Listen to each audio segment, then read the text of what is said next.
Hi, this is Paul MacKenzie-Cummins from ClearlyPR. Well, first of all, thank you very much indeed for joining me. And second of all, over the next few minutes or so, I'm going to talk about perhaps the biggest question that we're being asked as a PR agency, certainly over the last few months. And that is, how do you make a product or service which may at first glance appear to be aesthetically dull? Maybe it's a boring service. Maybe it's an essential thing that people have to have, but they don't particularly rate it in terms of excitement levels. How do you make that kind of product or service appear to be more marketable, more memorable, and ultimately more remarkable as well? It's a difficult one to answer, and it's one that is a huge challenge for a lot of PR and advertising agencies. It's become increasingly prevalent over the last few months, and it's largely because confidence within the economy is certainly on the up. And as a result of that, more organizations are prepared to spend more on their PR and marketing, which is great, but what they don't want to do is a repeat of what they were doing in the immediate post-recession aftermath, whereby they were throwing good money after bad money, trying to reach out to the customers they really wanted to do business with.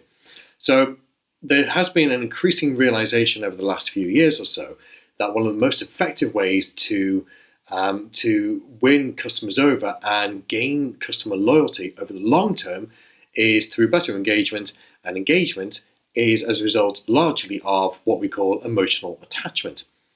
To give you an example of how this works in practice, and I'm not going to use an example of a brand that you will have heard of, because the reality is that's not real world practical. They're brands, people buy into them because of their brand, not necessarily because of what they actually do. I'm going to use an example of a manufacturing company that we worked with a few years ago, and they do rubber gloves. Not exactly the most exciting of products you can think of, depending on what your persuasion is. But our challenge was they had a surgical glove division. Now, the big challenge was, first of all, they weren't the market leader, nor were they second, third, not even fourth, I don't think. They may have been bordering on fifth. But there was a massive chasm between first, second, and third, and fourth and fifth. So that was one challenge. The other challenge was, it's a surgical glove. Now, a surgical glove costs between 18 and 20 pence for a pair, and once they're used, they're chucked away. So how do you create value on that kind of product? And also, if you actually put all the surgical gloves from all the top 10 manufacturers on the table, you'd be hard fought to try and distinguish which glove was done by which manufacturer, because the reality is they all come from the same trees, largely in Indonesia and Vietnam. So how do you make a difference between one and the other?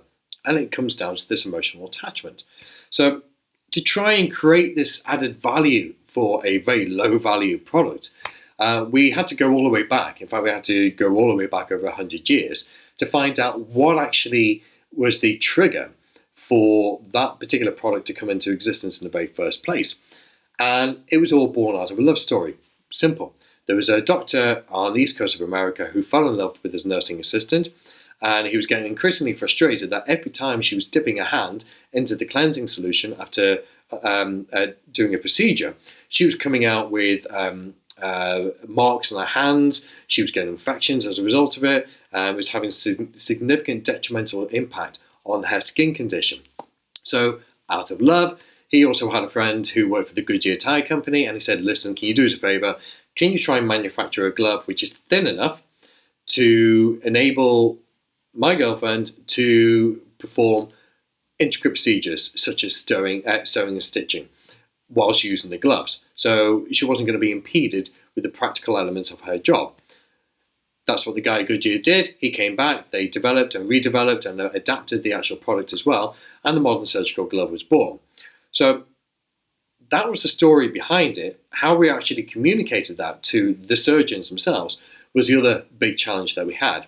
So by ensuring that the company in question struck up a very good partnership with one of the Royal College for Surgeons, we then secured space, a 5-page space within their magazine. Now, the magazine obviously was going out to all surgeons throughout the United Kingdom and Northern Ireland. So 5 pages of A4 is a heck of a lot of writing to talk about surgical gloves. But interestingly, we only spent about 2 pages of those talking about the actual procedure involved in making a surgical glove, which, believe it or not, is actually quite interesting. It's not as straightforward as you think. But the key element of what we did in that feature, more than 50% of the content on that feature, was talking about the story behind how the surgical glove came about. So we went with the headline of when Asclepius, which is the Roman god for medicine, fell in love with Venus, which is the Roman god for love, being the nursing assistant, modern surgical procedure was born. It worked phenomenally well because we were able to add an emotional attachment to a very cheap product. But what we were also able to do was we tapped into the psyche of the end user.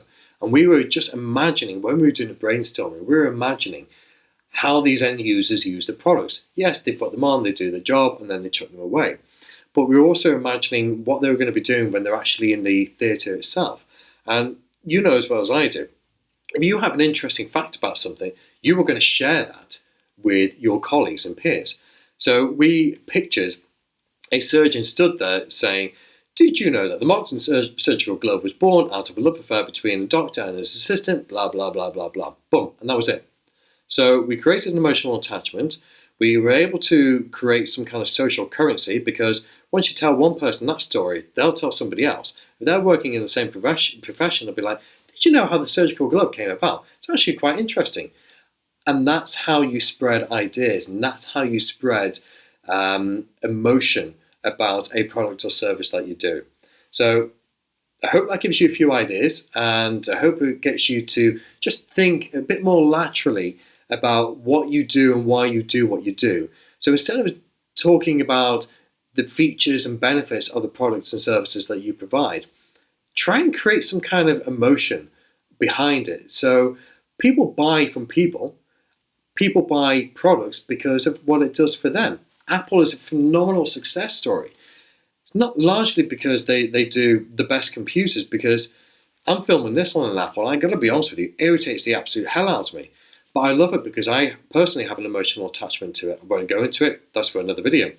But that's how brands become the brands that they are. That's how brands instill customer loyalty. So have a look at the article on the website. There's a bit more in-depth information in there, a few more hints and tips, which hopefully you might find useful. If you like this video, please feel free to share it and post it across your own social media. And also feel free to check us out on LinkedIn, on the ClearlyPR web page on there as well. It's updated on a daily basis with various hints and tips on various different PR, social media and content marketing strategies as well. Hope you found this useful, and check in again soon. Thank you. Bye-bye.